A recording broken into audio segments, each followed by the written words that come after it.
Ceres itself is a relatively large object, so it's 950 kilometres in diameter, and it looks cratered. And in fact, the recent images from it show remarkably, as well as the cratered terrain, which you might expect, within the craters there are some really light patches. So this makes it very interesting, because what we think about Ceres is it's a relatively primitive asteroid. It's wet, perhaps about a quarter of its mass actually being water.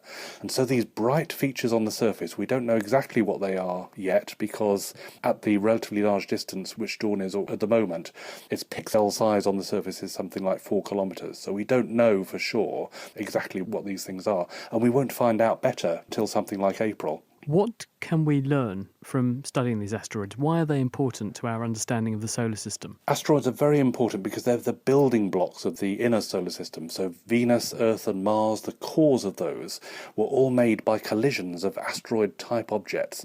So the asteroids are very important because they're leftover building blocks. How will Dawn study Ceres?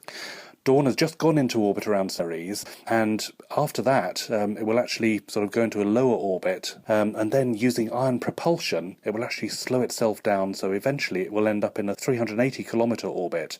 It has a number of instruments on board, including imaging, but also infrared and other instruments, looking at the possibility of water vapour plumes and basically looking at the surface and trying to determine whether, for example, Ceres has a liquid water ocean, which is something we hear about at a number of different solar system objects.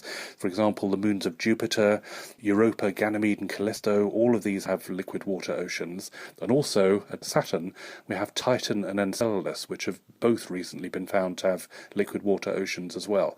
So could there be liquid water in another place in the solar system where we didn't really expect until recently? So is the significance of finding water there that because these are leftover building blocks that could have contributed to planets like our own, that they could be the source of at least a big proportion of the water that we have here on Earth?